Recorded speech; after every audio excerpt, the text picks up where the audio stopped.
As this news was breaking in the US, the Vice President, J.D. Vance, was sitting down for an interview, remembering he's a Marine who's served in Iraq before. Have a look at his reaction. He's been working the phones constantly, frankly, before the 12-day war started, but certainly over the past 12 days. The president's been extremely clear about America's national objective here. It is to create a world where Iran cannot build a nuclear weapon. Yes, the Vice President there endorsing this and talking about the President's interests, of course, his efforts, of course. But, Kristin, I just want to go back a bit and recount how this is unfolded. Of course, firstly, on the weekend, there was Donald Trump taking the military action that so many in the world were hoping for, many others worried about. But here's the President then. The strikes were a spectacular military success. Iran's key nuclear enrichment facilities have been completely and totally obliterated. Now, many of us, Kristin, myself included here on Sunday night with Paul Murray, thought this would be the trigger for good news around the world. This could be a really positive development in world affairs, in Middle East security and global security, but the leftists in America didn't think so. Have a look at them. Donald Trump who in turn seems to be working hard to pull the entire United States into war in Iran. The only entity that can take this country to war is the U.S. Congress. The president does not have the right. Meanwhile, Congresswoman Alexandria Ocasio-Cortez is calling for Trump's impeachment, saying this, quote, he has impulsively risked launching a war that may ensue for generations. It is absolutely and clearly grounds for impeachment. Good Lord. Kristin, now you, like me, you're going to be cautious. It's early days. This won't be the end of the matter once and for all. But these people were just so wrong. Their comments look old only 24 hours on.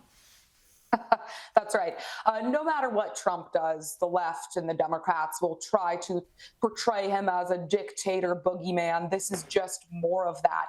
And look, I want to be very clear. I am one of the Americans who voted for Trump because I don't want any more forever wars. Anybody who's under the age of 40 living in this country has almost for their whole lives seen this country involved in nation building and wars in the Middle East, where we don't want that anymore. But the situation became very clear when Iran retaliated and very little damage was done. No Americans were killed. No Americans were harmed. The U.S. obliterated their nuclear program. And now to save face, they basically, put off a glorified fireworks show. It was very weak. And right now it is not looking like this is going to escalate any further. So these cries from the left about World War III and all of this, it's just not very compelling. Yeah, and just a reminder for them and for the Trump haters in Australia, what he seems to have achieved here, again, it's early days, but what we hope he's achieved here is something that successive American presidents have tried to achieve. Here's a sample of them. Mm-hmm. As long as I'm president of the United States, Iran will not get a nuclear weapon. A nuclear Iran is a threat to our national security, and it's a threat to Israel's national security. Here's my message to Iran's leaders. The United States will never allow you to acquire a nuclear weapon. As president, I will take whatever actions are necessary to protect the United States and our allies. We will not allow Iran to acquire a nuclear weapon. What we need to do to ensure that Iran never achieves the ability to be a nuclear power, that is one of my highest priorities.